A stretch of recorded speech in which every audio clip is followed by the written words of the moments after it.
आगे गौतम ने अपनी बात कंटिन्यू करते हुए कहा, और यही नहीं, इसके लिए मैं खुद 3.5 करोड़ इन्वेस्ट करने के लिए तैयार हूं। जब फिरोज ने गौतम से 3.5 करोड़ रुपए की बात सुनी तो उसका मुंह खुला का खुला रह गया। गौतम को लगा कि शायद फिरोज मलिक आनाकानी कर रहा है, इसलिए उसने कहा, चलो ठीक है, तुम्हारे लिए मैं 4 करोड़ इन्वेस्ट करने के लिए तैयार हूं, तो अब डील डन करें। वहां पार्किंग में गाड़ी की जगह ना मिलने की वजह से सौरभ काफी फ्रस्ट्रेटेड हो गया था, इसलिए अवनी ने उससे कहा, आप लोग चलिए, गाड़ी मैं पार्क करके आती हूँ, मेरी चिंता मत कीजिएगा, मैं जल्दी ही गाड़ी के लिए कोई ठीक ठाक जगह ढूंढकर आप लोगों के पास आ जाऊंगी। गौतम ने फिरोज मलिक का खुला हुआ मुंह बंद करते हुए कहा, क्या हो गया, इतने हैरान क्यों हो? मुंह बंद कर लो, नहीं तो मक्खी घुस जाएगी। गौतम के इस जोक पर वहां बैठे सभी लोग हंसने लगे और फिरोज मलिक के चेहरे पर भी हंसी आ गई और उसने गौतम को गले लगा लिया। आप कमाल हैं सर, मैंने तो सोचा भी नहीं था कि ये डील इतनी जल्दी पूरी हो जाएगी और आप इसके लिए मान जाएंगे। मैं कैसे आपका शुक्रिया अदा करूं, मुझे समझ नहीं आता। मेरा शुक्रिया अदा करने की तुम्हें कोई जरूरत नहीं है। असल में ये काम करके मुझे खुद भी काफी खुशी होगी।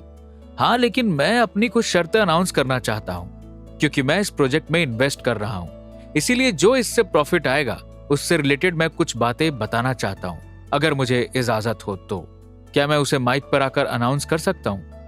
फिरोज मलिक ने खुशी खुशी गौतम को पोडियम पर आने के लिए जगह दे दी।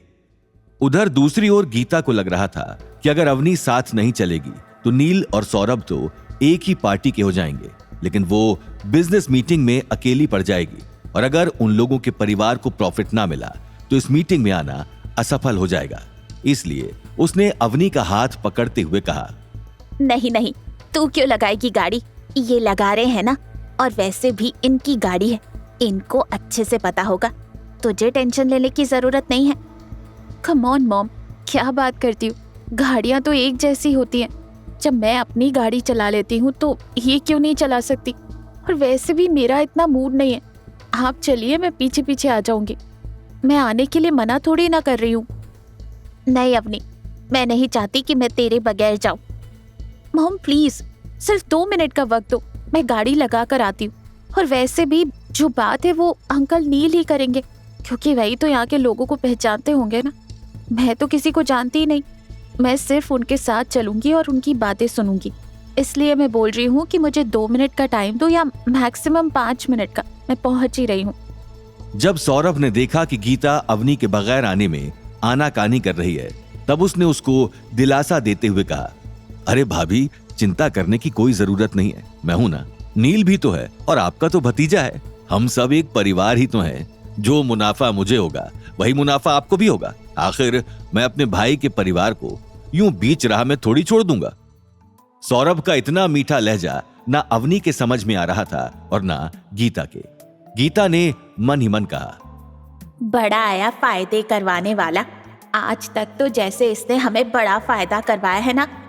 खुद तो ये लोग एक अच्छे खासे घर में रह रहे हैं और आज हम लोगों को कैसे कैसे दिन देखने पड़ रहे हैं। इसका भाई हॉस्पिटल में पड़ा है और इससे ये ना हुआ कि अस्पताल जाकर कम से कम उसके लिए पैसे ही जमा करवा दे। बस झूठे मुंह बोल दिया, मैं पैसे जमा करवा दूंगा। जब सौरभ ने देखा कि गीता अपने ख्यालों में खोई हुई है तो उसने गीता के सामने ताली बजाई। हेलो भाभी, कहाँ खो गई? मेरी बात सुन रही हो ना? अवनी गाड़ी लगाकर आ जाएगी, आप चलिए। आपको गाड़ी चलानी आती नहीं है। नील के बाजू का हाल तो आप जानती हैं, जो आपके प्यारे घर जमाई की वजह से हुआ है। तो प्लीज अवनी को गाड़ी लगाने दीजिए। मेरा इस वक्त पार्टी में पहुंचना बहुत जरूरी है। आपने देखा नहीं कितने सारे लोग हैं, हमें वैसे ही सबसे मिलने में वक्त लग जाएगा। तो हम चलते हैं। अवनी बेटा, तुम गाड़ी पार्क करके आ जाना। अवनी ने हाँ में सिर हिलाया और सौरभ, गीता और नील ऊपर पार्टी में जाने के लिए चल पड़े। असल में वो पार्किंग अंडरग्राउंड थी, जिस वजह से उन लोगों को वेन्यू तक पहुंचने में टाइम लगने वाला था। यहां दूसरी ओर गौतम ने पोडियम पर खड़े होकर माइक में अपनी बातें अनाउंस करनी शुरू भी कर दी थी। देखिए, मैं अपनी बात घुमा फिरा कर नहीं करूंगा। मैं सिर्फ इतना ही कहना चाहता हूं कि हमें इससे जो भी मुनाफा होगा उसे हम बेशक अपनी पर्सनल लाइफ में यूज कर सकते हैं। नई बिल्डिंग खड़ी कर सकते हैं, नए घर बना सकते हैं, लेकिन मेरा ख्याल इस मामले में कुछ अलग है। आगे की कहानी जानने के लिए देखिए अगला एपिसोड सिर्फ पॉकेट एफएम के यूट्यूब चैनल पर और रॉयल वारिस के सारे एपिसोड्स को सुनने के लिए डिस्क्रिप्शन में दी लिंक से डाउनलोड करें पॉकेट एफएम ऐप।